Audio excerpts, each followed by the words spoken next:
You can come up to the microphone. Come up to the microphone, please. David, I'm going to be the timekeeper, so three minutes. Okay. And when it's down to 20 seconds, I'll give you. Okay. Thank you. So you can wrap it up. Okay. So I go guess I ahead. have some concerns about the project right now. My understanding is that we have a TIF now with the winery, and to add another one, I have some concerns about the costs to the village, and without seeing a return for, I think it was 12 years, I believe you said. Mm-hmm. Yeah, 12 years before we'd see a return on that. I'm concerned about that. I'm also wondering if there was an option done to look at just normal financing through a bank or savings and loan here within the village. We have a couple of banks here, and wondered if that might be a more reasonable approach rather than to risk the village funds at this time. Also, is there any indication that the TIF that has gone through before now with the winery, are we making any money on that? Are we paying bills on that? The Meltzer company also, I saw in the paper that that one has some cost regarding cleanup of the site, and I don't know what that's going to cost the village as well. I have concerns as a homeowner that my water sewer bills, I think, are quite high compared to other places I've lived, and I just assume like to see some of the emphasis to get those costs within line, or at least lower them, or keep them from going up as fast as they are. And is there anyone here that can address whether the TIF district for the winery, how that one's working out, or? Steve, if you'd like to start. First of all, there is no TIF. There is no TIF for the winery. Oh, there was no TIF? No. We just built the Our infrastructure? last TIF was for Home Again, Mhm. and that one's performing. Yes. Okay. The winery is a separate developers agreement. It is not a TIF. Oh, it's not a TIF? No. We provide the infrastructure and roads, water, sewer, that type of thing? They provided it, and we are not. The way it's working is that the school is getting all of their taxes. All the entities that normally would get taxes are getting them except for us. We were not making much money on that, being just land that we were renting out for farming. So what we had thought was, instead of us paying out incentives, we just would not get our part back until a certain Okay. format was, or certain, yeah, that's how it worked. Right. And also, Okay, you're, 20 seconds, I see that. yep, Also with this one, I think the Meltzer company, something in the paper talked about a subcontractor declaring bankruptcy and left people hanging. I Yep, hope that thank doesn't you. happen here. James Salisbury. I was wondering how we arrived at a cost benefit for the village to this project And that would, with the TIF district. We're going to start seeing something benefiting the homeowners, lower taxes? No. well, how'd you come to that conclusion? Well, I haven't heard it. We are just projecting right now, I guess, that it's going to be worth 14.4 million. Mm-hmm. What happens if it comes in at 10 million because we don't get all of the properties developed as quickly as we thought they would? That it's just, Then that's the value that gets Yeah, that's- returned to the to the village and all the other taxing jurisdictions when the TIC closes. Yeah. Whatever is generated is what goes back onto the tax rolls. Mhm. But under what's being proposed, if that 14.4 million of value isn't realized and it's only 10, you know, that impacts the developer too, in terms of that they're not going to get their money paid back to them as quickly. So, but whatever taxable value is generated, so all the taxing jurisdictions, including the village, will have a higher property tax base. That's what I thought. And I hope the village, you know, realizes that that's one of the potential pitfalls. That if it doesn't work out, if it was such a great idea, they wouldn't they wouldn't need our TIF district. Well, it started out, the whole proposal started out that they would not need a TIF until they talked to the DOT, who said that because of the infrastructure costs that they need on that particular section of road, that he couldn't do it by himself. Yes, I agree. Right, but as if you were listening to Greg, this is a pay-go TIF. That means that if he doesn't make money, it doesn't cost us anything. So I could get an assurance then that since it's not going to cost us anything, our property taxes would not go up for that reason. No. And Because our it's not- sewer and water, which has to support this. Right, and I was not here when we started the sewer and water plant. You could probably speak to this. But actually, we have enough capacity to take care of that, and the problem with the high numbers that we have on water and sewer is that we don't have enough ratepayers. This would actually improve things. It would improve your water and sewer bills. The more ratepayers we have, the less it's going to cost us, because we already have the capacity out there. So you're down to 20 seconds. Thank you. But you can wrap it up if you want. All right, Ken, starts with a B. Brosh. No, Brosh, okay. Thank you.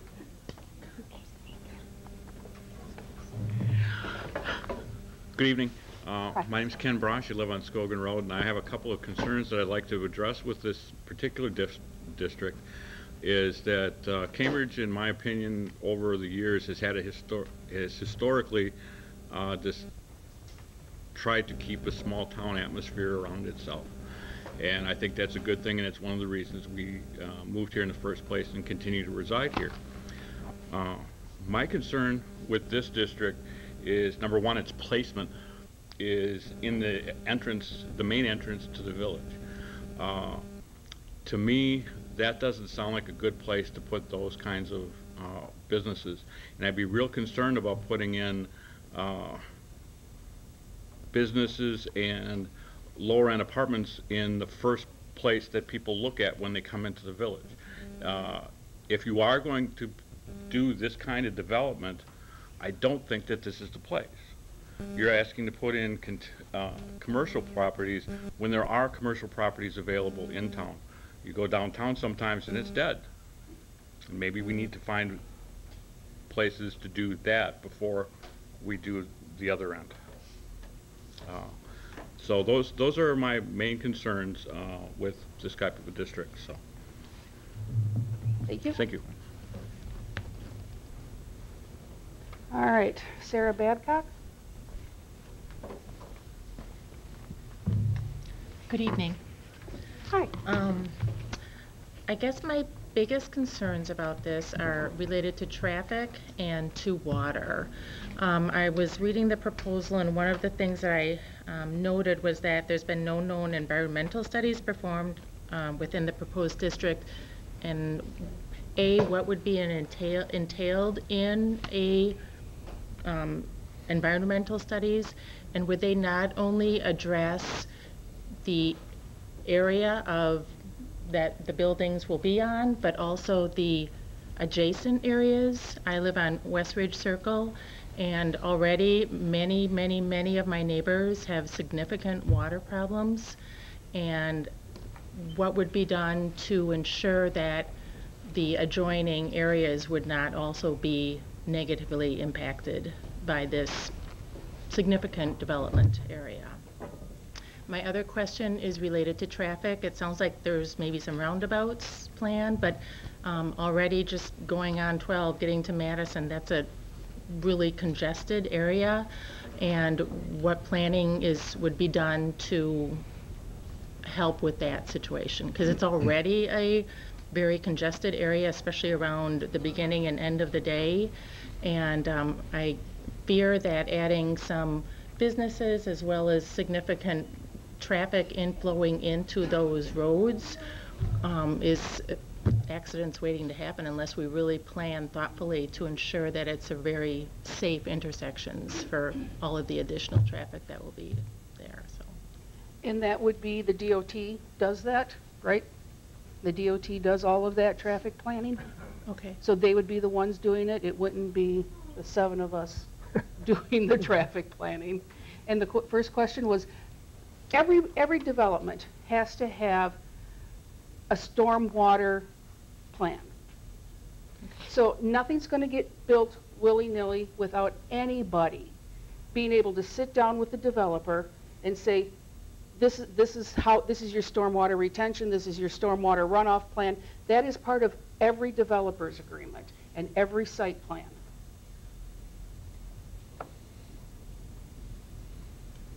Okay.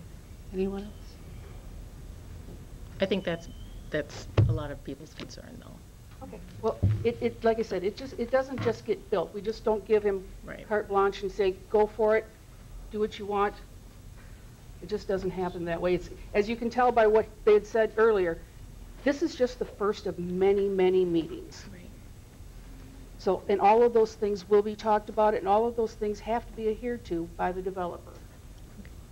Okay? Thank you. Thank you. Okay, Lisa Leadholm.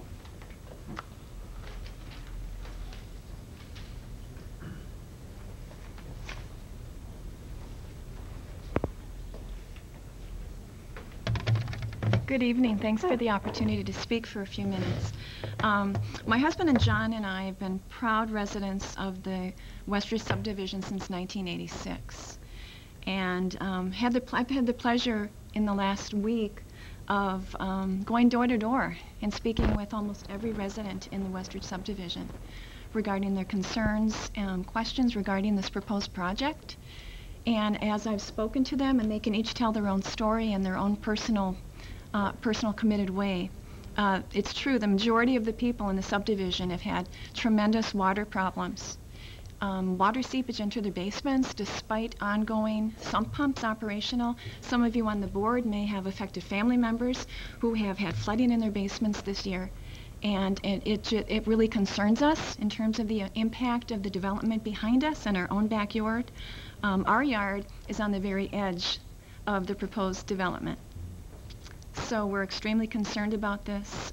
We understand that development can be good for a community, but it needs to be controlled and carefully monitored. But it's appalling the amount of water damage that has occurred in our subdivision in the time that we've lived here since 1986, and it really has not been addressed fully. So strong concerns about that. But I'll let everyone speak for themselves. Other question I had was regarding the demographics of the 72-unit apartment building. In terms of what are the demographics, who are we trying to attract, who are we going to try to accommodate for that. It's a very, very large project. And we're also concerned about, with the elementary school, a few blocks away, if there are children in those apartments, will they be cutting through our properties? Will there be a road? Will there be a pathway to do that? I'm a retired school teacher. I love kids. I love seeing them, but that's another concern I have. And again, we want to make sure there's water feasibility studies that are done. We know we have a very high water table in our subdivision, very much clay ground, so the water is not absorbed. The water has no place to go but up. Okay, so we are continuing having problems with that, and I'll let everyone else speak for themselves because across the board, water is a big problem in our subdivision. Thank you. So thanks for the time. Yep, thank you. John Leadholm.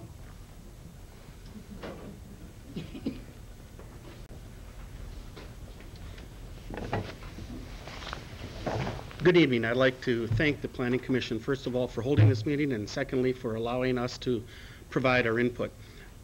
Some of the things you've already heard I would like to echo, but there are some other components I think that need to be considered. I realize that this is just a planning meeting to talk about whether or not we have a TIF. But if a TIF is approved, then we have to decide what's going to happen.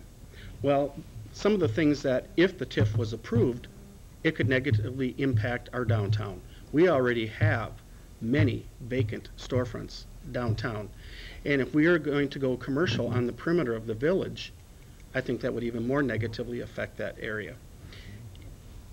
Several years ago, the village board was involved and the Planning Commission was involved in the Dane County 2020 program, and it called for controlled, sustainable growth. I think this parcel of land has some attractiveness to it because of its location, but I think its use has to be really seriously considered. 72-unit apartment complex is enormous. I'm assuming it would be more than one story. Where is the parking going to be? Is it underground? Is it above ground? How big is the parking lot going to be? Is there going to be green space? What are those other lots going to hold? How much traffic is that going to bring into that portion of the village? What about walking traffic? How big is the water retention pond? What effect is that going to do? Is that going to become a mosquito, frog, snake haven? You know, there's just a lot of unanswered questions, and I think we have to take into consideration. I'm actually in favor of growth. I'm a retired school teacher. I think whenever you grow a community, it helps the school district, and I like that. But I think that this parcel of land may not be the best spot to put a 72-unit apartment complex. And I believe that it could negatively impact other existing businesses in our community. So those are some of the concerns I have as to how we would move forward if the TIF was approved. Thank you. Yep, thank you. Carl Nermy.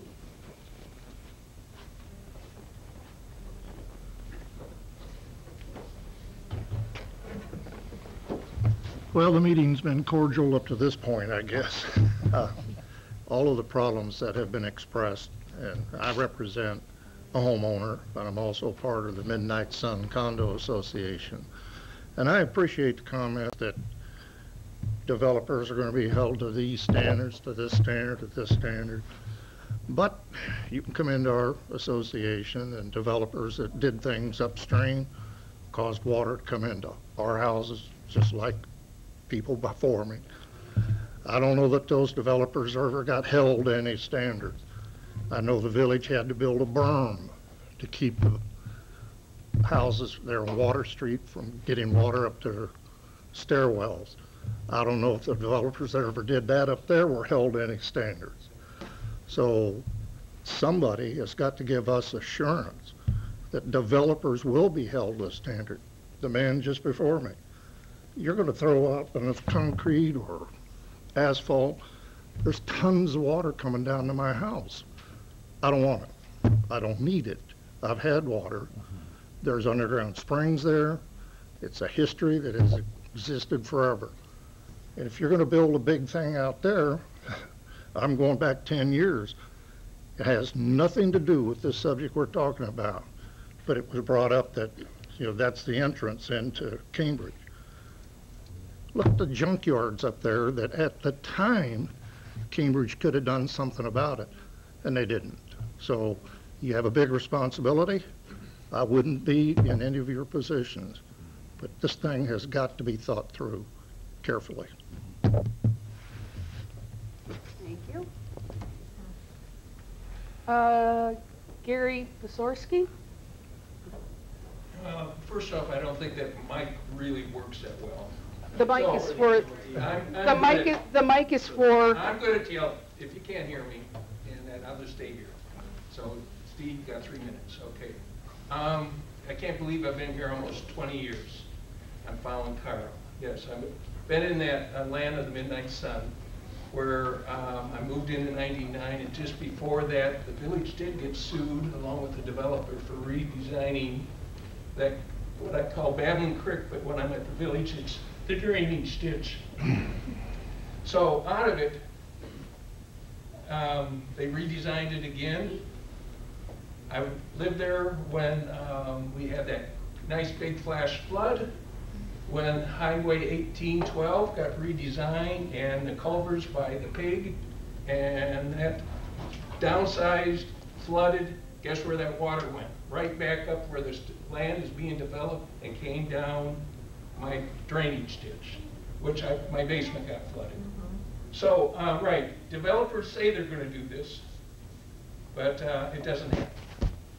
So I'm just warning you, in the future, especially with this kind of land, I'd really like to see this being built somewhere, but I think it's the wrong piece of property.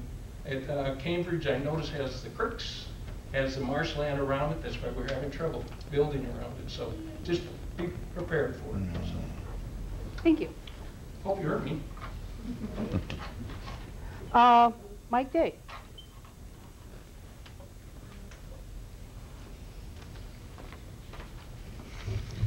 Hi, Michael Day, also from Cambridge, Piggly Wiggly. And I guess my concern is as much of the development itself at the edge of town is the businesses that are going in. And if we had a little bit more upfront from the developer on what's going to go in there, I think some of the challenges we see is making sure that the district will be successful in the long run. And the mess that we're cleaning up in Melsters right now, that developer's gone, and unfortunately you guys get to deal with that. Imagine if that happened out there on the edge of town after you have roads started in there and things like that. So I think the biggest concern I have is are you getting information that we're not? Who are the businesses that are going in there? How are they going to affect us that are currently here? And if it's all going to be built out in 2 years, there's got to be things in place right now. And can that information be shared with us, before you commit to a full TIF district and everything else, and then we end up going through the zonings and everything else? You? Stanley Lane.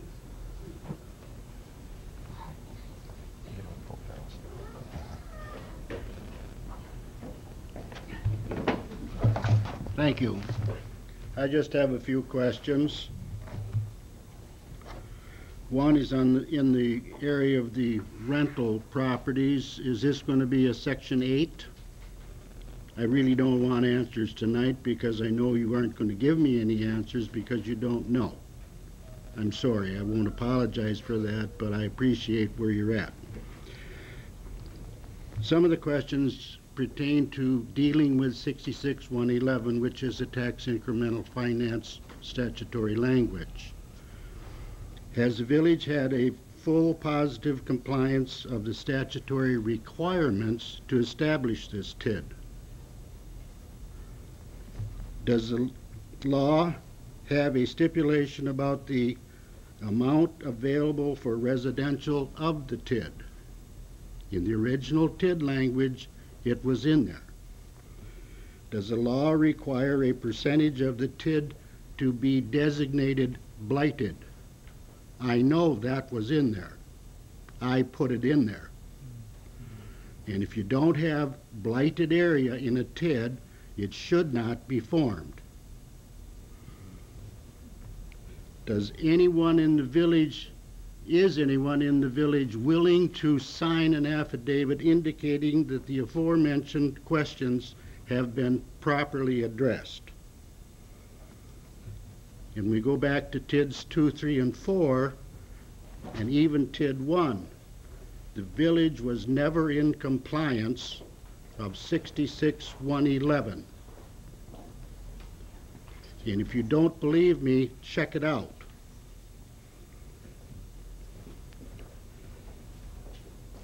And I question the validity of the assertion that you have to have a TID. What I've been hearing is that the only reason you want a TID is to take care of the stoplight intersection that's up on 134. Big fuzzy deal. DOT shouldn't even be agreeing to that situation until they put the 4-lane highway in. And that is on the table. So be careful what you ask for because it may not be very pretty. This is a poor place for me to be trying to deal with this because this is a window dressing meeting, really. 20 seconds, Stanley. Any questions?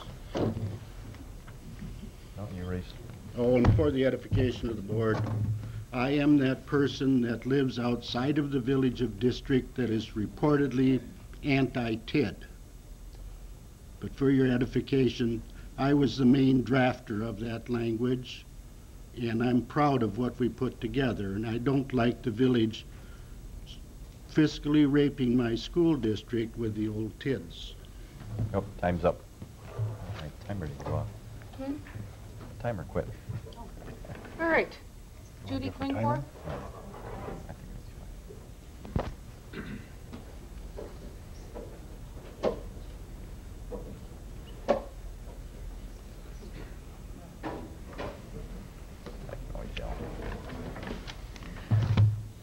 I live right on Center Court, and I live right next to the Lead Homes, and I bump right up against the plot of land.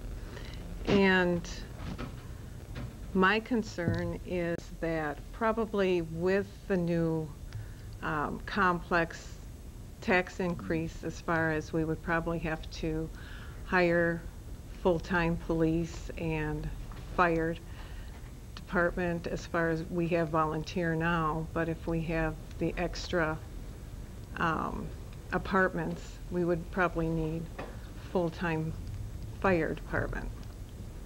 And we would probably have to have full-time police. Also, I'm concerned about people walking through my backyard. I just also worry about all the water. I'd like to know where that pond would go. I just don't think, I don't think it's a good fit right there. I really don't.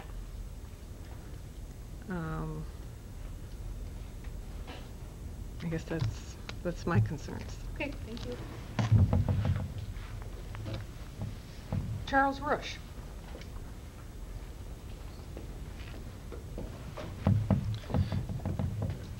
Thank you for the time. I've lived on there, on the corner of 502 West Madison Street, Ridge Road, and this will be my 8th year. And within those 8 years, I've had 2 floodings in my basement. And my concerns is with you developing the roads, if you're not, you know, I know you have to put storm sewers in and everything like that. I do deal with road construction. My concern is when you're laying in all that stone, whether it be concrete or asphalt, and you're compacting all that clay down and making it tighter than it already is, that water has nowhere to go, but it's going to keep going up. And, you know, that's going to just make it worse for all of us around that area in the neighborhood. If everybody's already flooding right now, in 5 years we get more rainfall, everybody's going to just have pool in their basement. And another concern is, like, what is your target families for these apartment complexes? What is it going to bring into the community? Are there going to be any more concerns? I already had numerous neighbors saying about people going in the backyards. That's a concern of mine as well. And also, I mean, it would be an eyesore for this town to have such a nostalgic town, and everybody comes in and sees 72 apartment complex right as you're coming into town. To me, I think that's just totally taken away from what this town stands for with its nostalgia, and also with the industries or whatever you're trying to develop for the industrial development. What's it going to do to all the smaller businesses? I mean, you can look at Jefferson. They put a Walmart in there, and literally you saw within years the businesses in town diminish, close. You know, what's not to say that can't happen to us? So those are my concerns. Thank you. Jane Graham.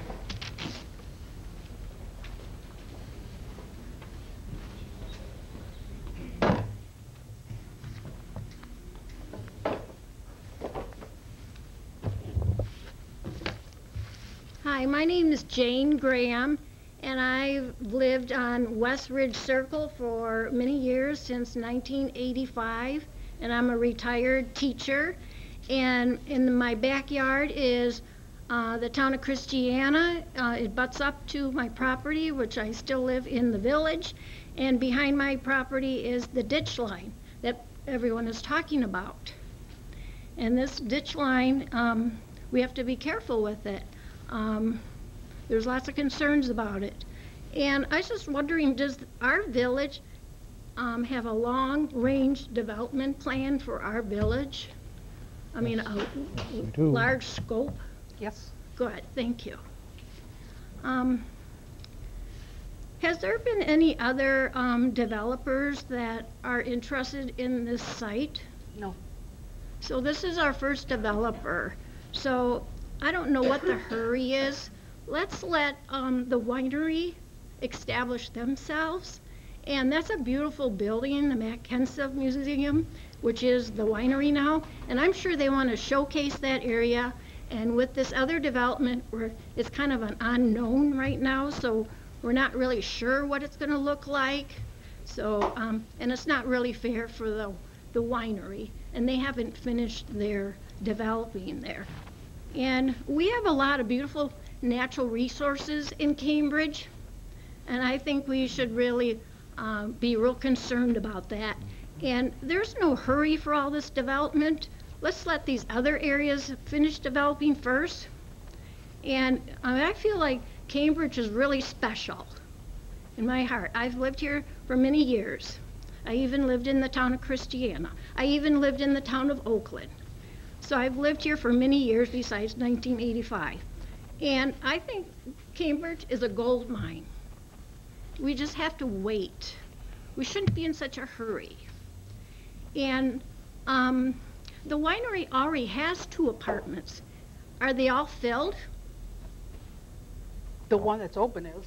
Okay, what about the new one? Is that filled yet? It's not done. Okay. Maybe we should kind of wait for that. And another thing is the 72 unit complex that's proposed is going to be proposed in a very established neighborhood, butting up to it. You have 20 seconds left. Okay. Wrap up. All right, thank you. When the houses were built in the winery, I didn't see any apartments behind neighborhoods that were established. They built beautiful homes behind the other homes. Where did they put the apartments? More to the side. So I don't think a 72 complex is very good next to established neighborhood. Okay, thank you. Thanks. I appreciate you listening. James Salisbury.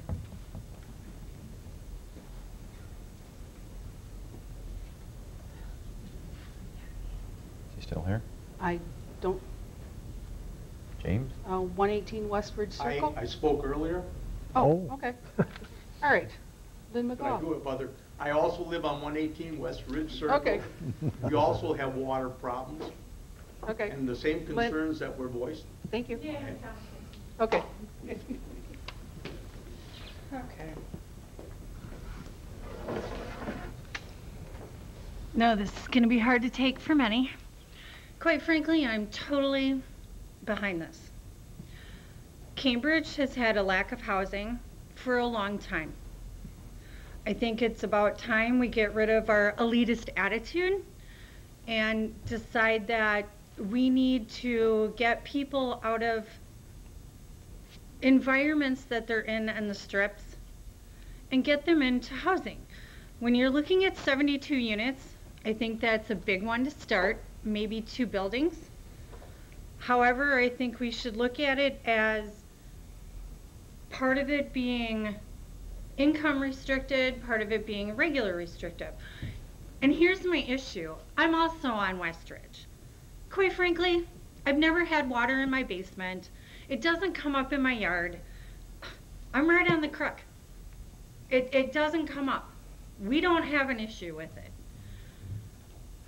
So it's a matter of, and I understand my neighbors up on the ends, but then make a barrier, 30, 40 feet, build a barricade, build a hump, put in landscaping, put in a solid fence, give them space.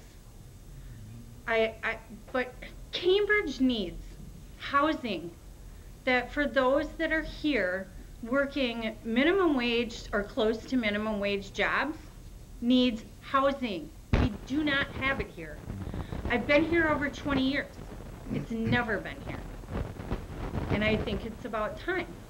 And I think if it's done responsibly, ecologically, I think this is a doable project. Don't know, like I said, 72 units right away is a good idea, I would say. And it needs a park. And I don't want circles because you don't have stoplights. There are several handicapped people. I have a job where I work, and there are several people that come in wheelchairs. There's no way they're going to be able to cross the circle. We need to make this mindful, humanitarian wise for everybody. Thank you. Thank you. Kevin Yergis? I'm going to compete with Gary. Kevin Yergis. I've been here long enough. I think I recognize about half the faces in this room. I guess one of my concerns is the apartment building, 72 units. How many stories is that going to be? Cambridge already has to go buy 2 new fire engines now. Do we have to buy a ladder truck now because we're going to have more than 2 stories in Cambridge? As far as the fire department, I don't remember who asked it, but the fire department, from what I've been told, is going full in 5 years.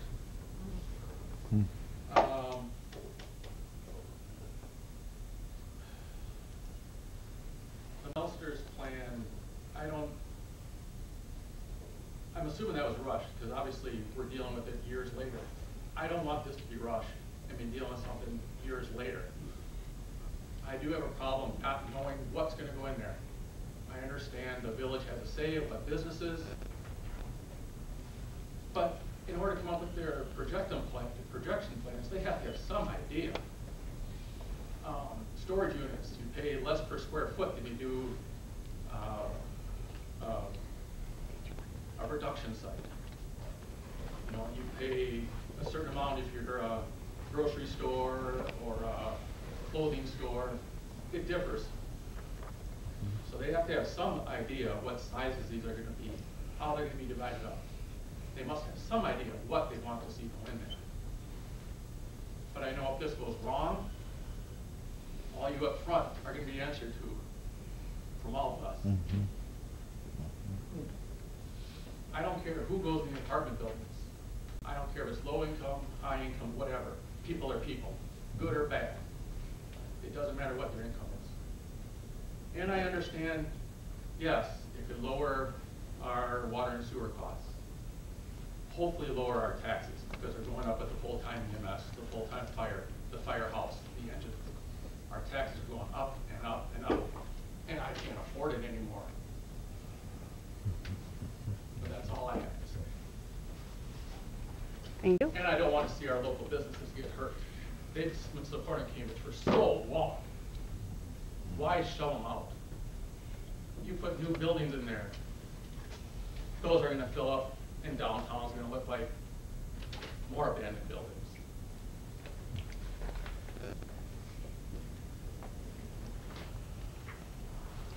Mary Beth Steven.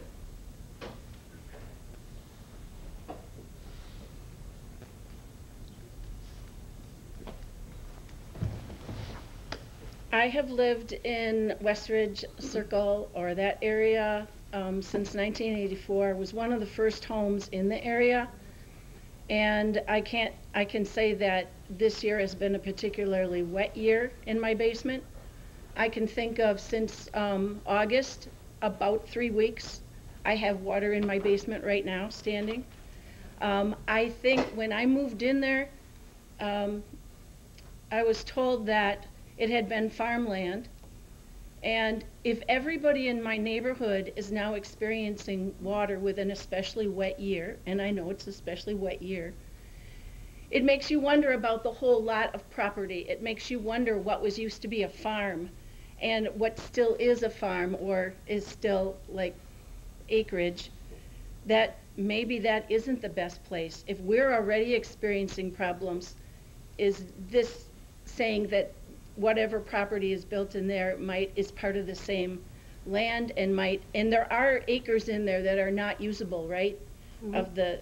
Because they're just not usable, marshy, right? That should say something right there.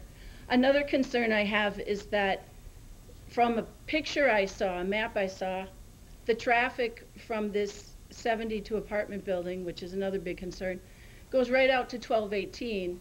I don't know how that deals with foot traffic. I don't know what that offers the residents of this big apartment building. right there being located right there.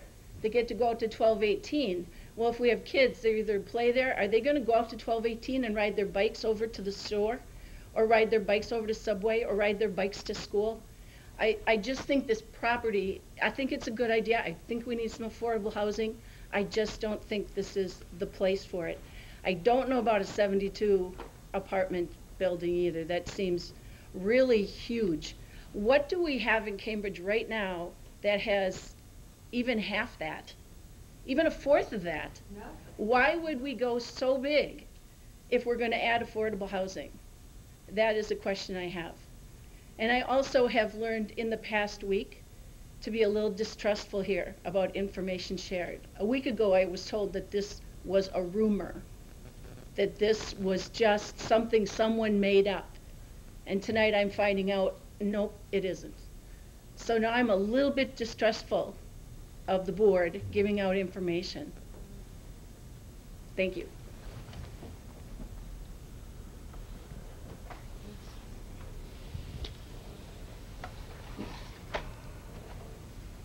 Anybody has anything to say?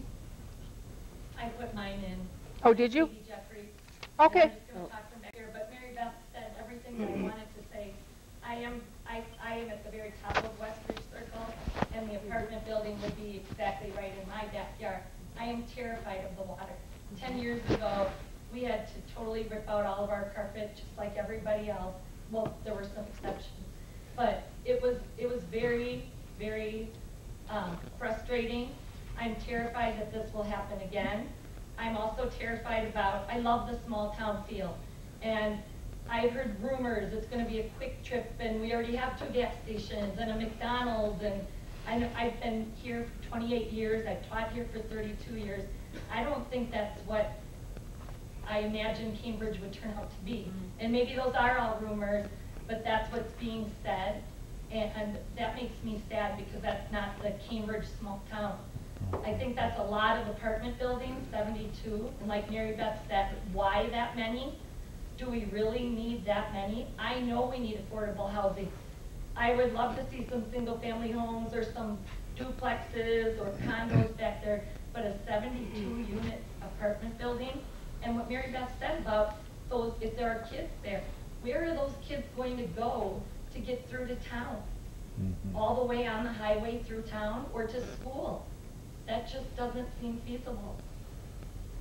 So, I hope you think about it.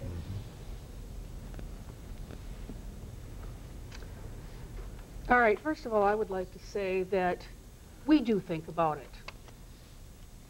We are all residents here. We all think about what needs to be done here. And the information that has been given out as we got it. We don't know a whole lot about the site plan yet. He hasn't done any, there isn't any environmental studies done because it wouldn't make any sense if he does not have an approved TID or TIF to go ahead and spend that kind of money. We do think about it. That's that's the most important thing. We are all residents here, and Kevin, you said we are beholden to everyone here, and it's our village too. So we will think about it. We have thought about every single thing you guys have brought up already. It's already been discussed. And anytime you have questions, you can always come to any meeting. And that's what I'm trying to get through to people in the village. You can come to any meeting. All right. Anybody else have anything to say? Anyone else like to talk? The developer like to? We'll be addressing that in the other meeting. So, all right. We'd love to hear a little bit more. Okay, we will be addressing that in the next meeting, So which is right after this. it immediately follows The this. meeting is We're immediately closing following. the public We're gonna hearing, and then close- we'll yeah. go into the normal All right. meeting. Number 4, anybody? I need an adjournment of public hearing. I propose we adjourn the public hearing. I'll second that. All right, we have a motion and a second. All those in favor of adjourning the public hearing, say aye. Aye. All right, so now we have the regular plan commission. of April 8th, 2019. Roll call, please. Trustee Hollenbeck. Here. Anderson. Here. Wagner. Millsap. Here. McNally. Here. Mahalski. Here. Cunningham. Here. Proof of posting. The agenda was posted in the upper and lower levels of the Amundsen Community Center, Cambridge Post Office, Hometown Bank, and the village website. All right. Number 3, anyone? I'll make a motion to approve the meeting minutes from January 14. I'll second it. Okay, motion and a second to approve the minutes. All those in favor say aye. Aye. Aye. All right. Excuse me, public appearances? Anyone else? All right.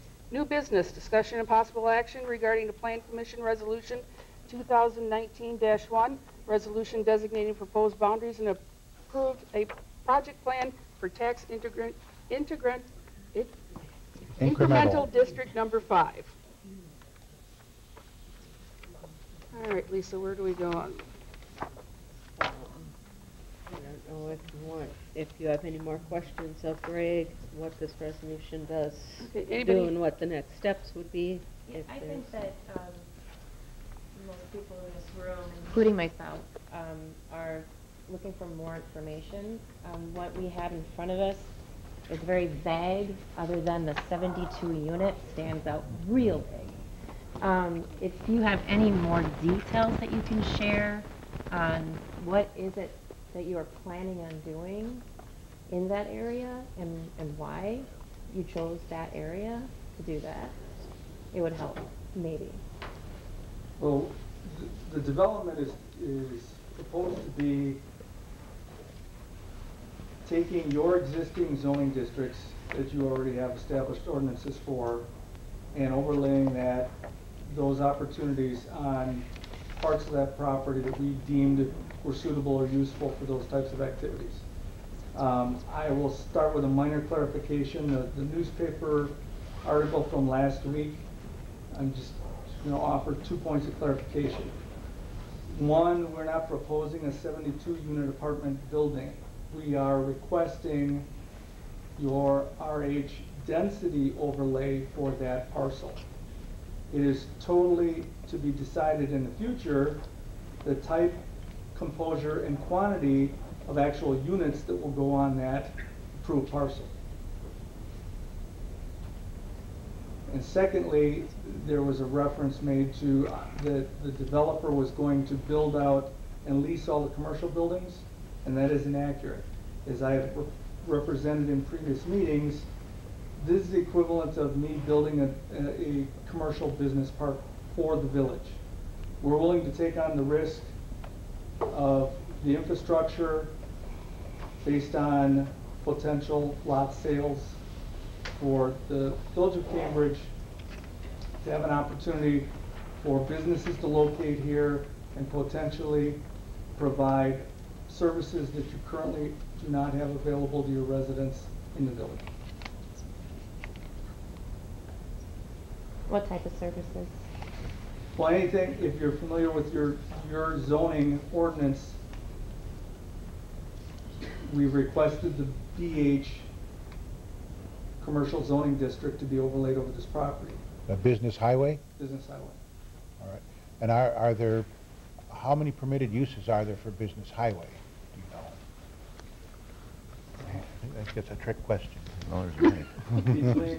Between the residential high density district that we've asked for consideration for overlay and the business highway, there's 11 pages of setbacks and required uses in your existing ordinances.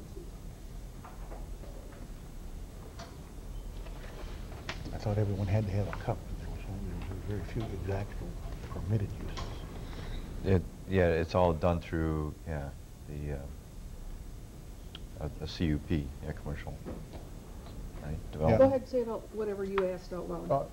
Just that I was under the impression that under business highway, there were actually very few identified permitted uses. Everything that anybody came in with had to come in through a cup. And then that got the full scrutiny of the village board and the input process from the surrounding neighbors. So there would be no surprises. That's my understanding for Business Highway. Correct. Correct.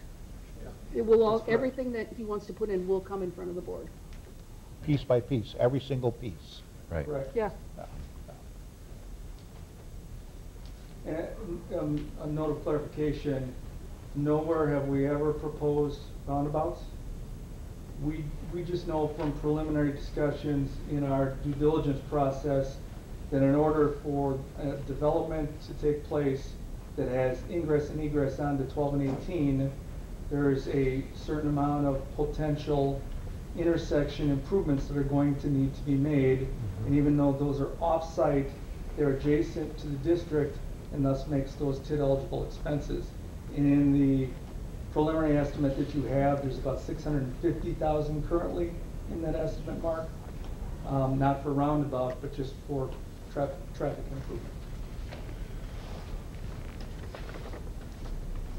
So, Todd, you're talking a light at that intersection, Well, correct? I'm not going to say that because one, that's going to be something the DOT is going to dictate, and we will be. Oh, I thought they'd already made that decision, no? No, there is no decision that can be made without. My name is Paul Van Hinkle. I'm with Cardinal Engineering. We've done some preliminary engineering, but very, very preliminary. And the process, how it works is we retained a traffic firm that all they do is traffic studies. And they're certified with the DOT. And if this project goes, we'll engage them right away to do the study, to generate the traffic requirements, we'll generate what's out there now. They'll prepare what's called a traffic impact TI, traffic impact analysis. They'll get that to the DOT, and then they'll review it. The DOT will review it and okay it. And that traffic impact analysis will identify the needs and potential improvements, and then that would become something we would look at from the development standpoint, designing that into the project. But as of right now, we haven't, when you mentioned roundabouts, you mentioned turn lanes, you mentioned signals, all those things are probably something that they would look at in the traffic impact analysis and come up. And also, when you sit down with the DOT, they're looking at their future plans on that highway, because it's a major state highway, it's a state route. So that would be, some of it would be their input, and some of it would be our input, because there may be some potential cost sharing. It's just way too early to tell. So, but until we got going and hired to do the TIA, you won't know. We won't know it. I don't know. I can't tell you today. So And how can that be done if we don't know what types of businesses are going, and you don't know how many people? What you do is you look at the zoning code. What they'll do is they'll look at the zoning code and say, okay, under this zoning code, these are the potential businesses they have.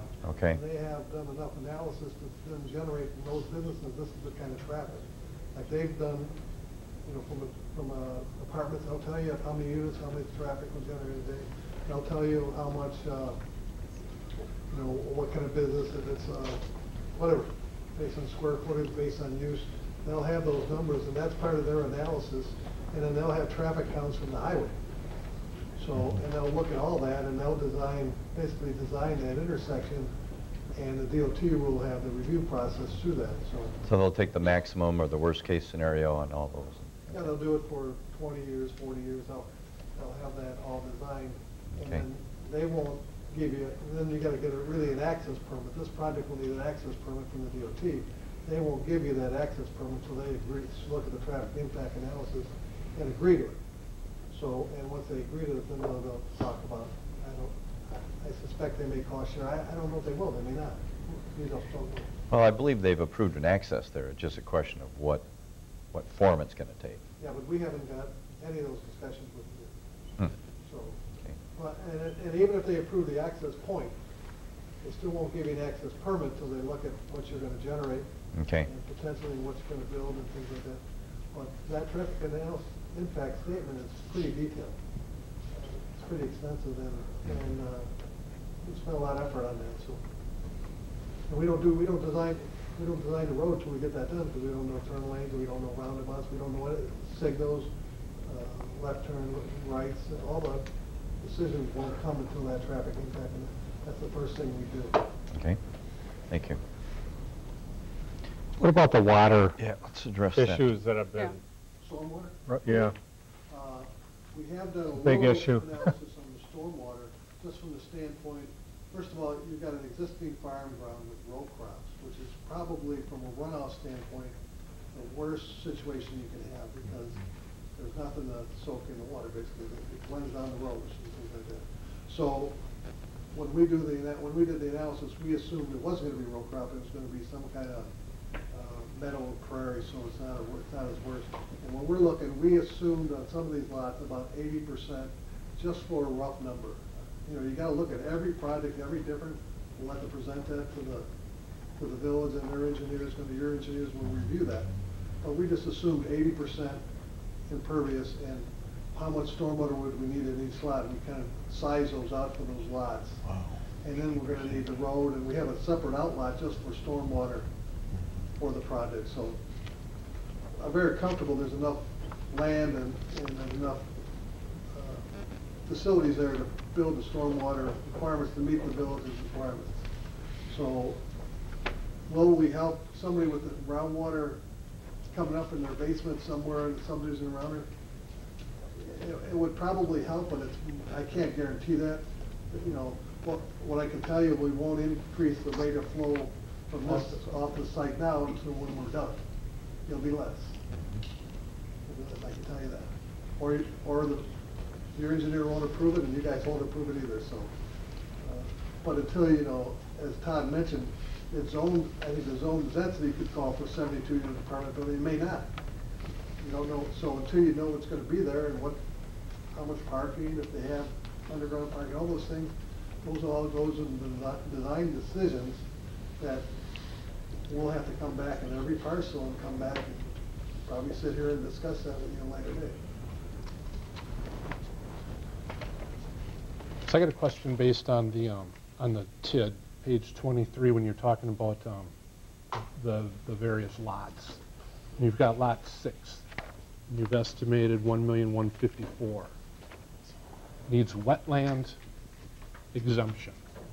Now, part of the smart growth plan for Cambridge was to leave the wetlands alone, to cherish our stuff. Yeah. And now we're gonna put some kind of business over the top of that.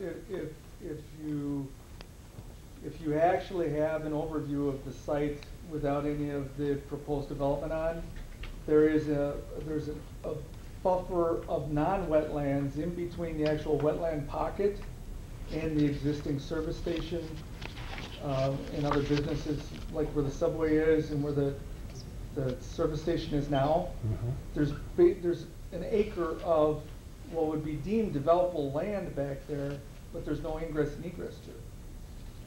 So what we will be proposing to do is trade probably, less than an acre for more than an acre, and give up that other property. The first thing we're going to do is we're going to get a wetland biologist out there and locate the actual wetlands. And then that will determine what actually is out there. And if there's some areas where you could, maybe especially near the highway, you really would, maybe a better way to move some of those, you know, change that wetland around and not decrease the amount. You may look at those options, but until you know where until you know where the wetlands are, we don't know what we're going to do there. But lot 6 has, and that's based on, that's my ink on paper, because we're just looking at an aerial photo. We have not had the biologist out there yet. So, but it's on the highway. Everything closer to the highway should be worth more. I think that's where they came up with the numbers for the valuations of the property. It's not, I don't think Todd or anybody has looked at, this is what the market value, or this is what the sales price of these lots are going to be. There may be a different configuration on those lots.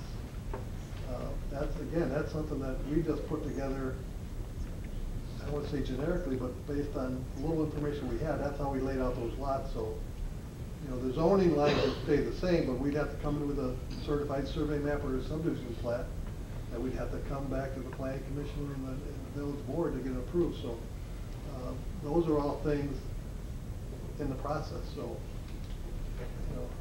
I hate to say I can't tell you today, but I can. Mm-hmm. Okay. So we kind of already set a precedence with apartment buildings out at the winery. Because there was a fellow this last summer came in, wanted to put in a 48-plex, and we said no. And, they're building the 224s. Well, one's 18. Or 18s or 24s. I think they're They're doing the second one. They're going to put 2 more up eventually. So they're kind of the gold standard right now.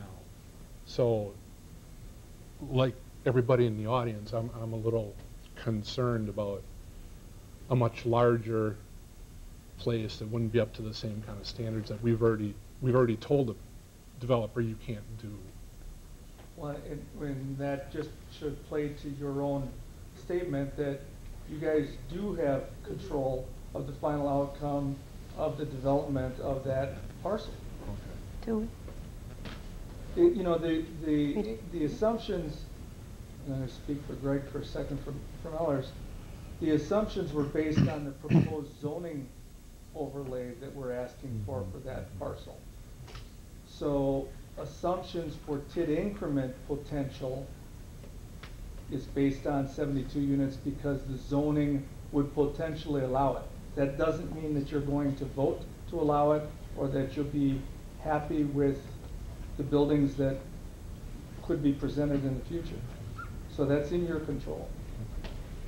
Have you done an analysis of what the demand will be, Todd, for apartments? I've done preliminary, but since I'm not going to be the builder and owner of those facilities, I've got, you know, we've got enough time and effort spent in trying to get all the answers that all of you need to make a reasonable decision on whether you're willing to move ahead with a potential TID district. So you wouldn't be the actual builder, someone else would be doing that? Correct.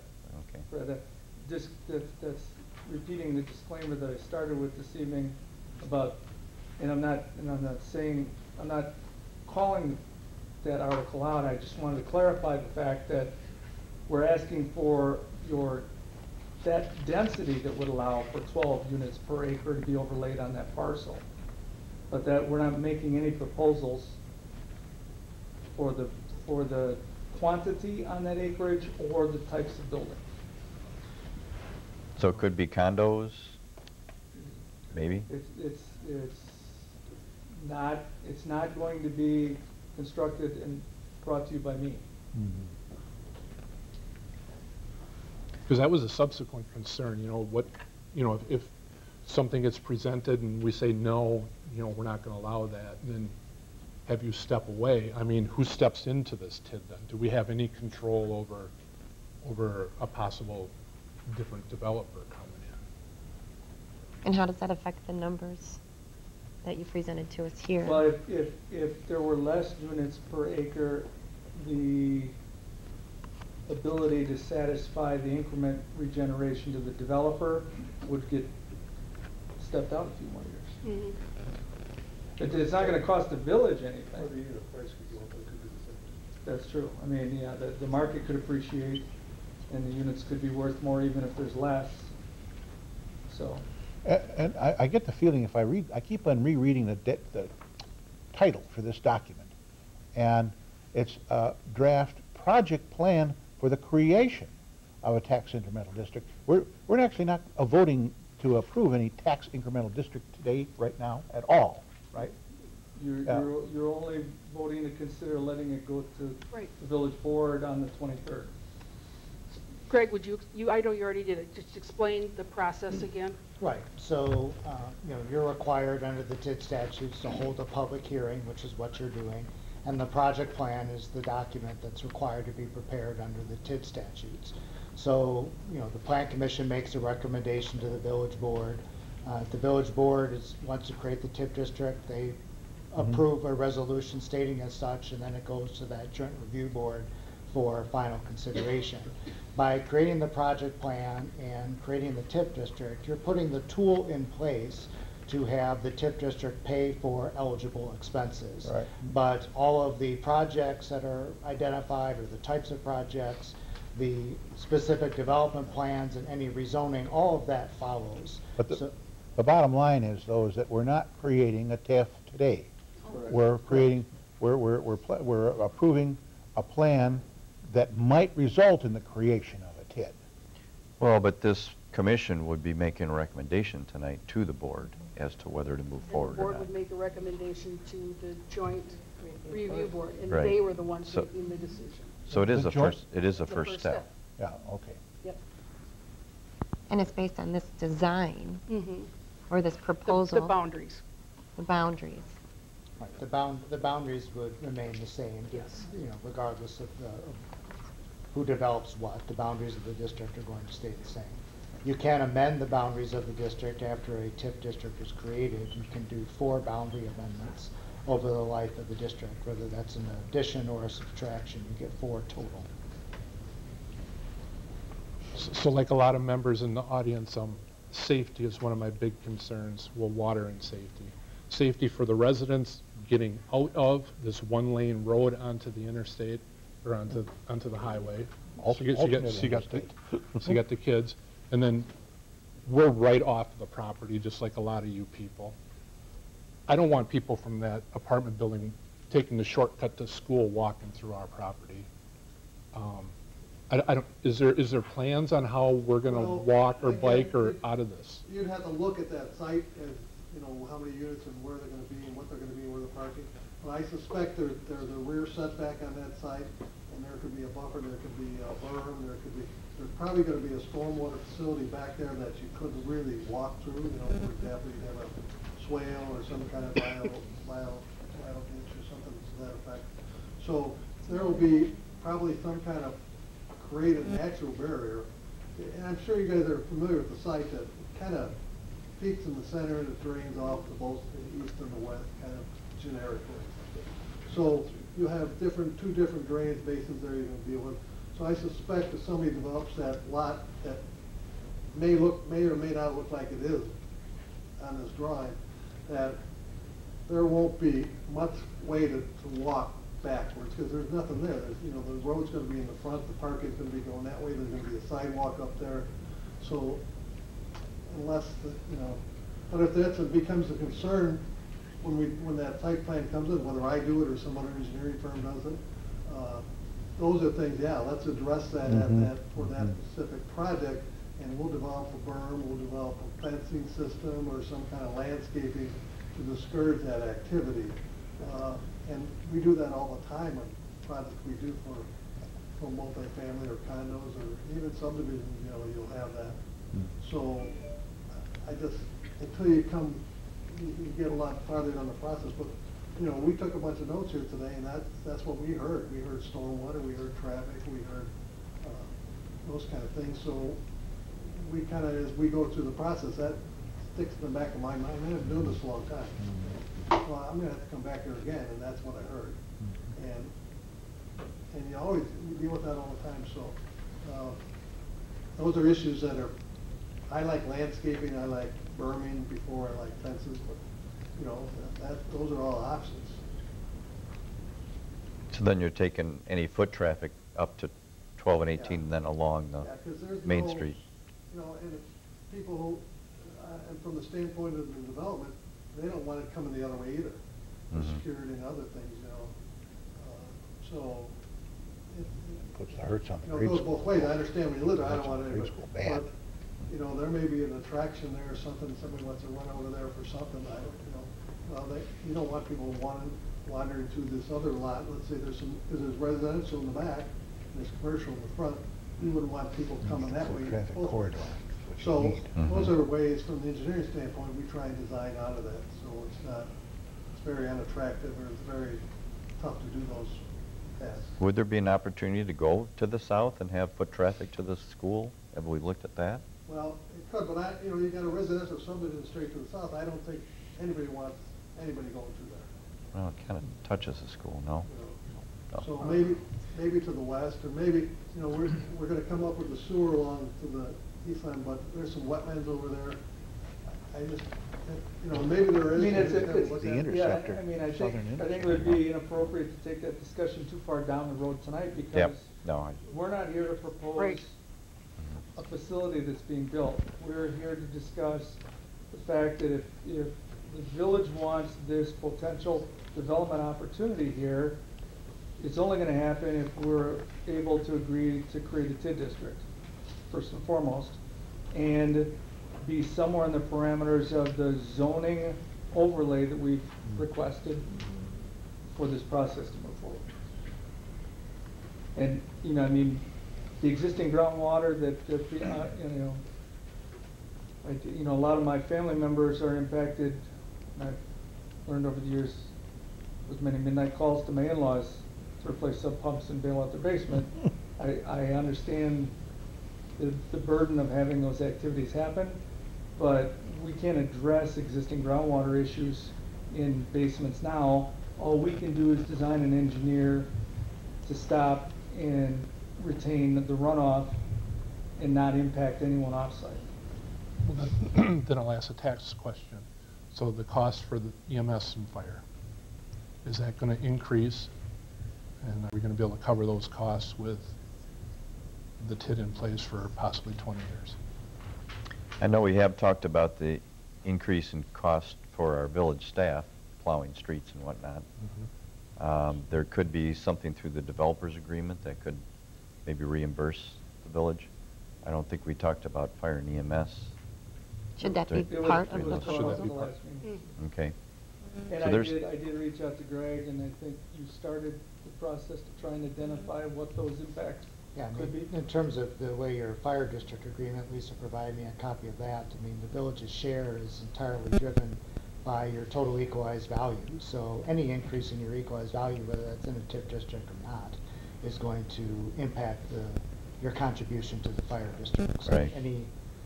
any change in value will impact that. So, and similarly, if you have, under levy limits, if you have net new construction, you know, whether that's in a TID or not in a TID, that also increases your allowable levy.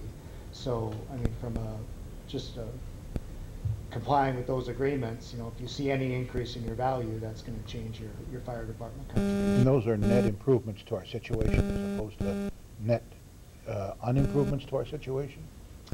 The levy limit says that you can increase your levy by 0% or net new construction. Net new construction is a percentage that's calculated by the Department of Revenue that quantifies how much of your tax base change from one year to the next is attributable to new construction.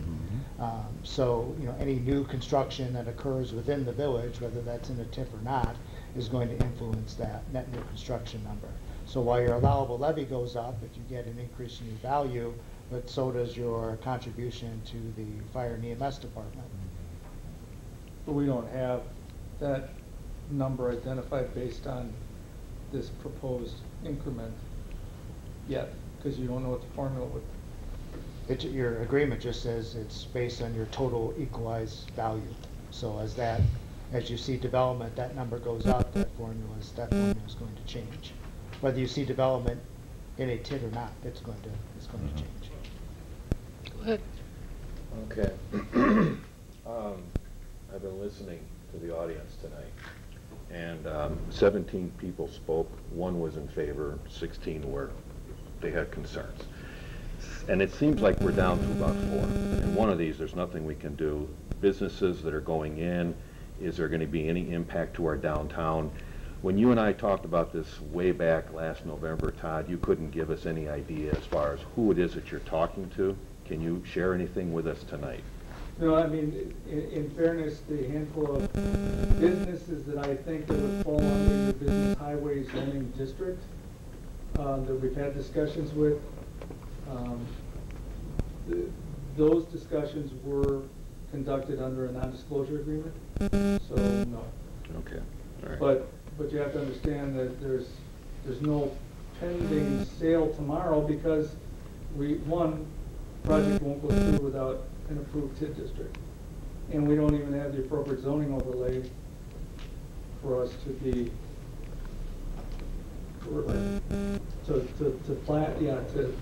so we're not there.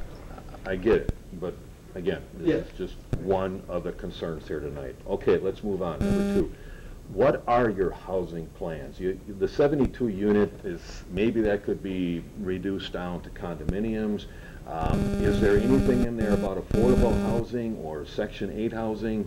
No, I'm not going there. I mean, what I'm willing to do is to improve that property to create saleable lots that meet a zoning criteria overlay for the ability for new or improved services for the village to occur.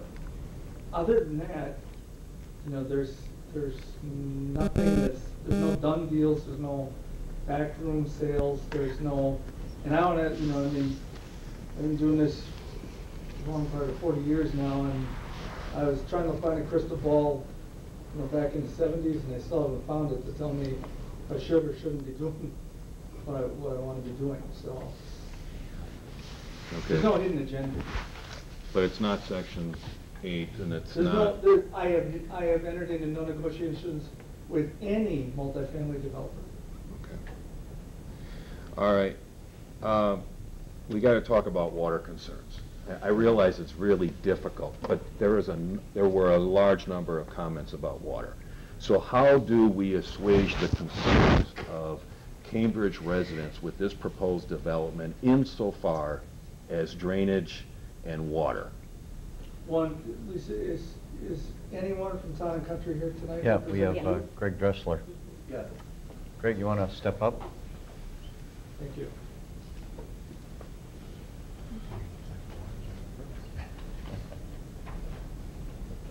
Get hot seat. Yeah. You got 3 minutes. No. Just kidding. Take all your time. When it comes to the stormwater concerns, that the developer has a responsibility there to meet. Could you introduce yourself and tell everyone Sure. who you work for? I'm Greg Dressler. I'm with Town and Country Engineering. We've served as the village engineer for Cambridge for a number of decades now. So when it comes to development, the developer has a responsibility there to basically treat and control the runoff from the entire site. He's not responsible for water in the neighboring parcels, if you will, but simply for the water that is allocated to his site. Village ordinance, along with the county ordinance and the state ordinance, would each require that he treat the site that's coming off, but then also control the rate of discharge coming off that site as well.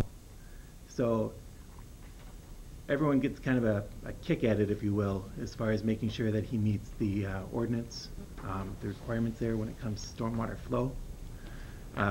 We understand that it's an area that has had significant issues in the recent years. We work in a number of communities throughout southern Wisconsin, and I'm going to say that you're not alone with that. We've had record floods here over the last couple of years, and groundwater throughout southern Wisconsin has been quite high since early 2017. So I guess the first kick at the can, if you will, when the development comes in is our firm would review those plans. Subsequently, Dane County would also review it, and finally the state as well, just making sure that all ordinance requirements are met. So you're telling the people behind you that anything that's on the development is not going to add to their water problems? The developer's engineer will have to design a site that's going to be able to control the flow coming off that site. There's existing conditions there through many of those neighborhoods now that this development will be able to show won't be contributing to that flow. But that said, it also acts now as probably an overflow for much of that stormwater in a flood situation. That will also have to be modeled and analyzed then to make sure that that is accommodated with the development. Could this development improve that drainage? Because I heard the crops and the row crops and corn, and I'm getting it that it's sand and it's just running on down. If this development occurs, is there going to be a positive impact to that flooding? That potential exists, but until a model is developed for the area, I can't say with certainty that this particular development would. There would also have to be a look with the drainage ditches that go through there and drain not only this parcel but the neighboring parcels, of the impact and improvements that could be made to those ditches in order to improve flow coming out of there. All paying attention to the impact it would have downstream. So Greg, obviously there's going to be more impervious area, so there's going to be more potential runoff, but the design is to retain that on-site in retention basins. Correct. And then it's bled off slowly so that it doesn't increase You're basically shaving the peak flow off. Correct. During the normal flows, if we can imagine what normal flow is anymore, that stormwater is contained, it's treated, and it's discharged at a slower rate to the downstream ditches and sewers. During a 100-year event, which we've seen a number of times now in recent years, it's basically going to slow the water as much as we can, but it ultimately will get released as much as the downstream waters will receive it. So I'm not hearing a guarantee that it won't be worse. It's likely that it won't be worse. There's no guarantee that it won't be worse. The developer has a commitment there when he's developing his property, and in essence that he's going to have to design stormwater facilities to control and contain that water coming off of his site. Each one of those lots, as they are developed, will subsequently be reviewed as well, making sure that they're meeting the intent of that. Will they have to, first of all, assess how much water is coming off there towards this subdivision, so that they know that they're not increasing it? Yes, there would be a model developed of the entire area, of the entire drainage basin there, and particularly that site, looking at the impact of not only the development and these 3 parcels that would be part of the TID, but also then looking at kind of bigger picture, the impact it would have on that drainage basin. And there'll be a report somewhere that says this much is coming off that acreage now, and when we're done with the design, that much is coming off that acreage? Correct. The developer's engineer will develop that stormwater study. That is then reviewed by our firm on behalf of the village, and subsequently for Dane County and the state. And I know Dane County is very tough in that regard. Yes. They're probably the toughest in the area. Is it possible to set up a financial incentive or a success program for the developer that ensures the developer is really going to be doing everything with this groundwater? We already have the ordinance in place. Ordinances So and the Dane County and the state. Yeah, I know. I'm just trying to provide an incentive. Well, I don't want to spend any money Well, on it. the When we've got those, The incentive is to meet the yeah, the law. incentive is to meet, yeah. Yeah. Well, I'm not hearing a guarantee. Well, You know. there's no guarantees in life. Well, all I can say is that there's a commitment from a developer and the permitting agencies, and the village being one of them, that the stormwater or the development has a commitment there to make the runoff from his site no worse. The reason that there's no guarantees is that site also acts at times to hold water that's running off of other people's properties, and the developer doesn't have a commitment to necessarily handle all of that water. And in a storm, water can be flowing one way at during one portion of a storm until that area becomes surcharged, then water changes its path. And that's the hard part to predict when it comes to water modeling, is not only the development as it exists now, but future development within that area as well. Subtle changes within developments or within neighborhoods as well could each have a minor impact.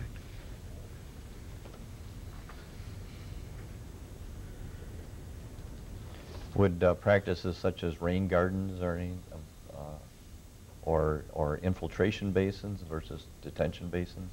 That would be up to the engineer, the developer's engineer, to model that. Dane County actively encourages those practices rather than just putting it to a detention pond. But each of those would have to be evaluated on its own merits and not and based on the soil types in the area as well. So again, until more research is done on that property, more soil testing, I can't say with certainty that those practices would necessarily work well here. I understand that there'll be a fair bit of excavation going on. There's quite a rise there, and that might There's about a 10 to 12 foot crown on the property right now, so any and all water that's hitting that piece of property right now goes where it wants to go. So once the property is regraded and utilities are in, and if you consider the fact, and this is a layman speaking, not a licensed engineer, but, you know, we had talked about in the TID increment assumptions, you know, 5 and 10,000 square foot buildings, and a lot of these current parcels as they sit tonight are in the 2 to 2.5 acre range. You know, that's 80 to 100,000 square feet of space for a 5 or 10,000 square foot building. You know, that's not that, and the parking appropriate for a business of that size building. There's plenty of green space on each of those lots to retain a lot of their own water without going to the master outlot that we've. And I guess my point is, Todd, is by regrading that, you might be improving some of that peak flow because it's not coming off as quickly. Yeah, except that I'm a layman and you heard professionals very carefully not say that there's any guarantee. Right. But it, yeah. So from a 10,000 foot view, so you're the developer coming here right now. So is your goal to spin up these 6 lots, sell them off, and then we'd be dealing with 6 individual developers to try and get all of this worked out? Builders. Builders. Correct. And then you'd be out of the picture. But no matter who it is, they still have to come in front of us. Understood. And we have to approve it, then the village board has to approve it. And Todd would be coming before us for the rezone and the original platting and so forth. So the original actions would be coming from Yeah, Todd. there'll be a plan, stormwater plan for the whole site, and a new plat, and a rezone, a new plat, stormwater plan, road, sewer, water, all infrastructure, improvement plan that we'll design, your engineers will review, including stormwater, and then when they do each individual site, they'll have to come again for those individual sites and go through the same process. So, not that you get one kick at the can, you probably get at least 2 on these things. So There is a lot of opportunity for you guys as a group to scrutinize a lot of the details. But if we're approving this, the way it's platted, that's what we're approving, for residential to be on this plat. Tonight, you're only The doing TID. a recommendation to say, you know, we think that this potential development is worthy of TID consideration, and you're sending it to the village board on the 23rd. The challenge we face, Todd, is that any development we've had recently, we've had pretty, detailed description. So the builder or the developer was the builder as well. So they knew what they were putting there and could reveal that. This is a little bit more speculative on our part that you are the developer, but you're not the builder. So there's a little leap of faith here that who you're going to line up as builders are people that we want to work with. But I mean, as you say though, they have to meet the requirements. Correct. So, but you understand where we're. It's also not, and I say this with extreme respect, it is not your job to pick winners and losers or to dictate how many of the same businesses can or cannot be in your community. This is true. This is true. So, this is no different than if you guys decided, hey, we've got the capacity to finance, let's go build ourselves a business park to generate interest in more business coming to town. That's the role that I am filling here. Right, and that's the sort of business we haven't been in before. We don't do speculative things.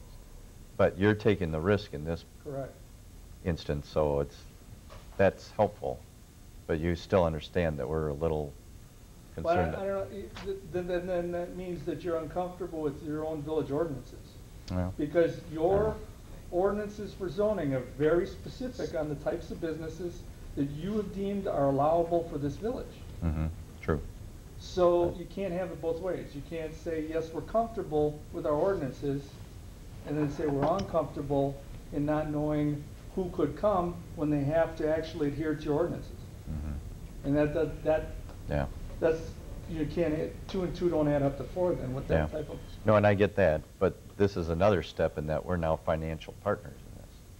Well, and respectfully, I know that we bandied that word around from a partnership, but Cambridge Real Estate Ventures LLC will be putting up all the money, all the work, and taking all the risk. And at the end of the day, you guys will assume an asset of growth and tax increment well beyond what I'm asking to get reimbursed for. So you can skew that as a partnership, but I'd love to be on the opposite side of that partnership every day of the week. True, but we're also dealing with public money, so we have to be very careful. But Yeah, but you're not putting it in up front. True. But we do represent the public. Correct. All right. Go ahead. My fourth question to you here, Todd. We've got tonight and what is in front of us, but I'm not sure how this works with those two roundabouts, and I understand that some of that is still to be decided. Get careful with the word roundabout. Okay. Traffic, intersection improvements. Intersection improvements, all right, I stand corrected. So, the cost of those is 1.8 million. No. The cost of putting the infrastructure in the whole site, that's grading, erosion control, stormwater construction, sewer, water, roads in the development. In the development. And approximately, we've got in the budget 650,000 for off-site improvements to those two potential intersections. Okay, those traffic-controlled intersections. Correct. And that 600,000 is enough to get it home? We don't know. We don't know. Until you do the traffic impact analysis, we won't know. That is based on the information we have today. That's an engineer's estimate. Until this gets approved and gets funded, we won't do the traffic impact analysis. Nobody's going to know. Exactly. Okay, so are you going to come back to us then for an increase in this later on if the state should? I can't tell you that. I can only tell you, we don't know. We don't know. I need information because I'm not. But you're asking for it because the bid pays for the engineering also. And for all this work that we're going to do out here, and until we do it, like, well, how much is the house going to cost without a house plan? I can't tell you that. I think maybe Greg can reference your concerns about cost overruns. So the way the plan is written, it identifies the infrastructure costs and identifies a development incentive up to $1,850,000. The plan is written with flexibility because the TIF district is a maximum life up to 20 years. And you can amend it, but it's written with flexibility to allow you to allocate that money towards the types of infrastructure that are identified in the plan. So if you have more money that's needed for roads and less money that's needed for water, you have the flexibility to move that money around. So, I mean, Todd has requested up to about $1,850,000. The plan gives some flexibility if the village wants to.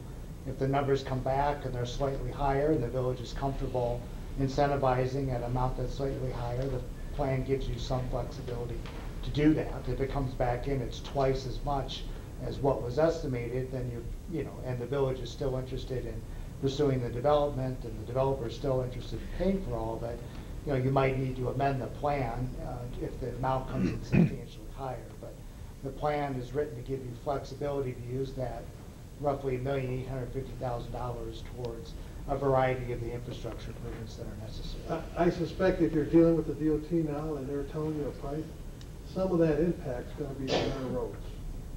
So normally, and I'm not speaking for the DOT because they're the DOT, but we would have a long discussion with them that says because our impact is not going to be 1.8 million or whatever number you're throwing around there for two roundabouts.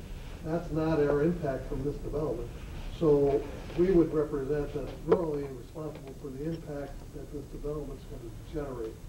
So that would mean some kind of agreement, maybe from the development and the village and the DOT. But until we know, I'm guessing. All right, but here's my issue, sir, and it's really with Todd. Because Todd, when you came before the Board of Trustees, I think it was November, I had asked you, you were sitting there, was your proposed development going to require TIF in any way? And you said to me... It was almost 2 years ago in November. Okay, it might have been. But anyway, remember what you said to me? I am 99% sure that it won't. Now, I don't know about the state. Now, the state is 600,000, but we're asking for $1.8 million. So we're kind of throwing $1.2 million of TIF into a development that you told us that you were 99% sure you weren't going to need. I understand 600,000 if we've got that, but help me out. And I was also very careful to preface at this point, but if I need to come back and have that discussion, I will. And that was a long time ago, Mark. Yeah, I know, but we're talking a lot of dollars here, too. Well, I mean, if Ehlers did not feel, I'm going to speak for him and he can correct me if I'm wrong. I mean, you paid them to give you advice for a reason. Yes. And if what we're proposing meets all the criteria necessary to fall within those requirements, and it's a but-for, without this TID number 5, this development does not go forward. It's simply, it's a simple decision on your part to say, we want to move ahead, or no, we're not going to go ahead. You know, I'm not going to debate the nuances of every dollar that is in this, because some of these numbers and representations were not done by me. They were done by your paid consultant, not mine. Yeah. I hear what you're saying, though, Mark. That's what tipped it over the balance point for you was the DOT work. And so that's the part that we feel should be incentivized, not anything on site. So, I mean, maybe it's justifiable from the TID analysis, but that's not what the original deal was. I hear what you're saying. So it is a simple matter of, if you decide that this is not something that you want to go ahead with, then I put the brakes on and we cancel the development.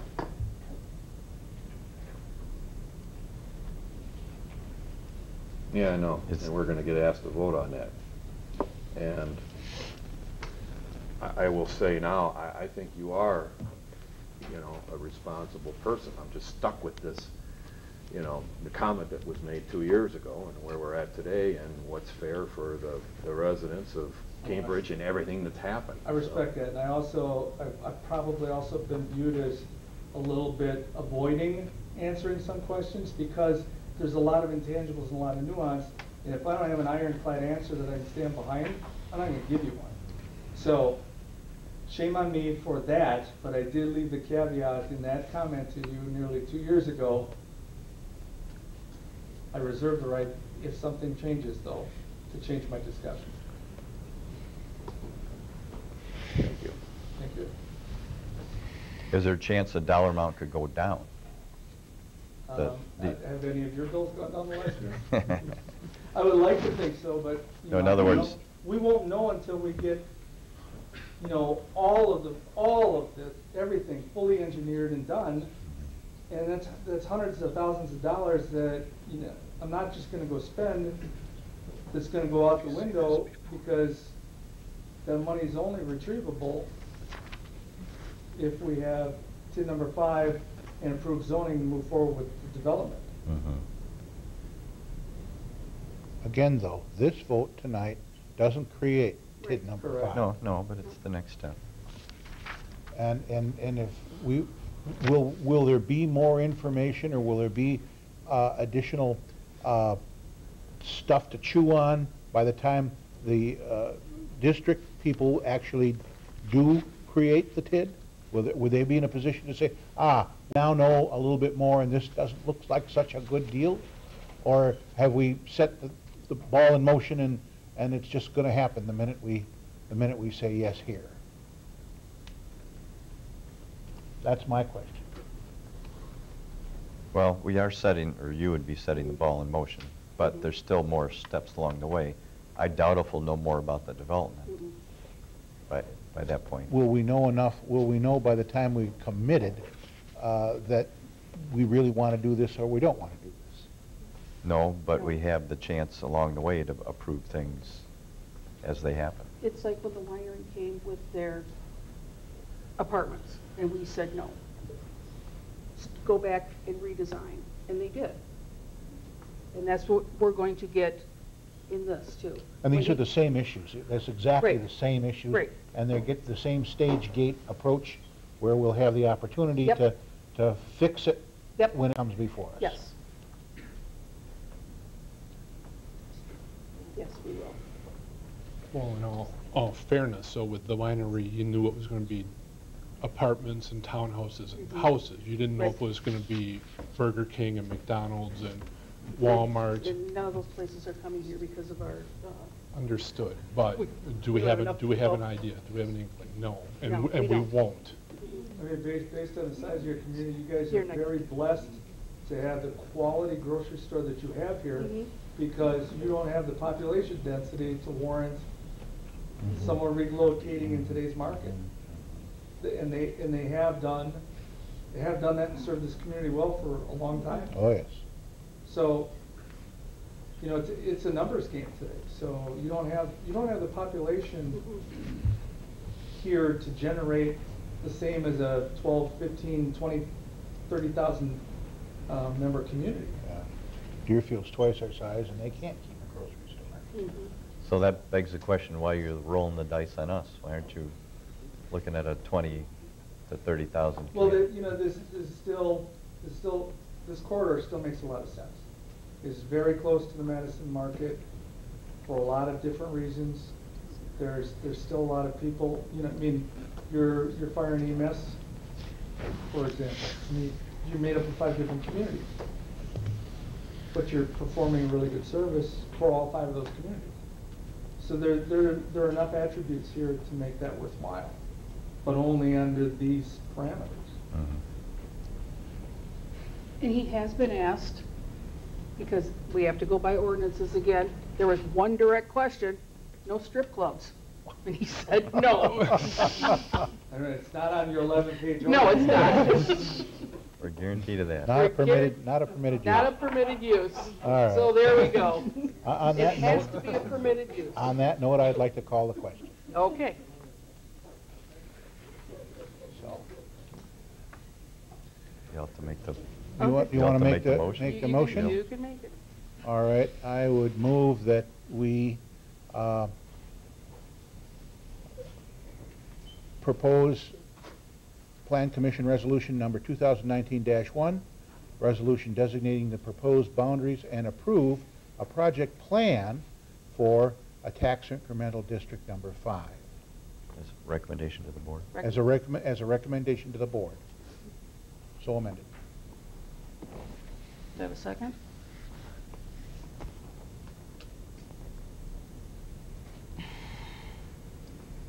I'll second. All right. Do we need a roll call or just voice? This is not? I do a roll call. Can I just mention something? Sure. Yeah, there's discussion. Yeah. Discussion. This is the first time I've seen this, was this, a couple days ago. I just feel very uncomfortable making this decision. It's just really tough. And, I don't know if I have enough information or didn't, this is the first time we've had this discussion, us, as members. I just have a real hard time with it. That's just my opinion. Hasn't this come to plan before? No. Just the board? No. No, I haven't seen it either until, rumor. And, then seeing this come through last week. This is a big thing. Yeah. It is huge. It's a big deal. We are not voting. And I like development. I love, Yeah. So we are not voting to actually start this. We're voting to move it on. I understand that. I also am hesitant because moving it on with the little information that we have, and I'm for development, don't get me wrong. I'm not for a 72-unit apartment complex where you have it located. I'll tell you that. But which is not. I understand that, but what am But I it's in voting there. on? I understand. Yeah. So that's what I'm seeing, and I get the non-disclosure, but without even getting an idea of like what type of business are we looking at? Is it a dog kennel? You know, are we looking at big lights, a car lot? You know, And we do get to say yes or I no, know, as, which we did, we've and done maybe we were before. spoiled with the winery because they did have more of a plan that they presented us. Are you aware of what's in your BH zoning district? I am aware, and I know I can also remind myself, but I know we do have, you know, parameters Yes. and things like that. However, that's just my personal concern that I have, along with most everybody behind you.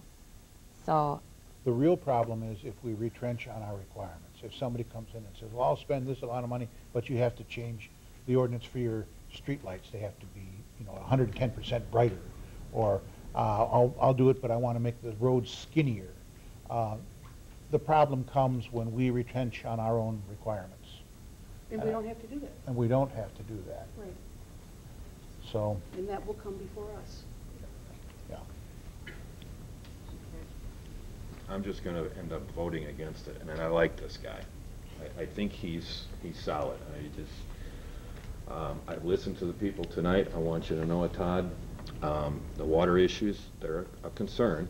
It's the cost, and this thing has gone from, well, 2 years ago, no, 99% sure we're not going to have TIF, to, okay, we've got to do this road stuff, and that's going to add 600, but now we're asking for $1.8 million. If you were asking for 600 for the two whatever highway controls, I'd go along with it. But we're asking for more. That kind of eats at the earlier assertion, and maybe we should never have. I shouldn't have asked it, and we shouldn't have gone that route. But I want you to know how I vote, because I do respect what you're trying to do. Well, I mean, it's a very challenging site, whether it's today or 20 years from now. I mean, you've got a permanent overhead utility easement that can never be built under. You've got a substantial amount of wetlands on the property itself. So there's very few buildable acres, and I think we've maximized an opportunity for the village to benefit from tax increment increases that will help your schools in the future and your other services. So it's a simple amount of, there's no participation from the village. You guys aren't putting any money into this. We have to supply all the sewer, water, roads, utility infrastructure, grading, stormwater, off-site highway, potential highway improvements. So when you limit it from that, when you read the evaluation as standing, that we have more than adequately checked all the but-fors, I just respectfully disagree with you on the issue of if it was only 650, you'd approve it, but you think the 1.8 is incorrect. The 1.8 is even including all of the costs for the whole development. So. Well, in my opinion, we're looking down the road. We're not looking at what we're doing exactly right now. We're looking down the road. We all know, that those of us that are on the board, that we are probably going to be able to cover our services. We're thinking about going to referendum. And if we can get more tax base in this town, that we can have more money in our pockets through taxes, that everyone else won't have to pay more for those services.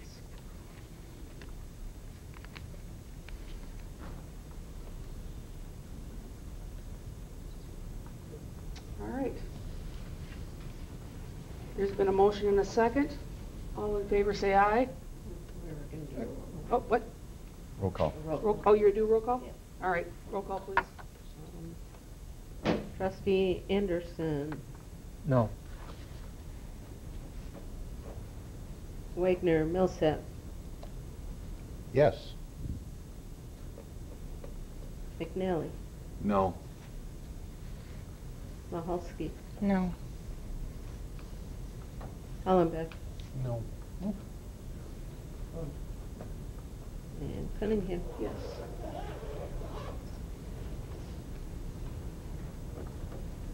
Failed on the 4-2. Okay, failed on a 4-2 vote. Well, I guess we're done. Wish we had more information, that's all. Yep. Yep, we are. Thank you very much for all your hard work, everybody. All right, number 6, old business, discussion and possible action.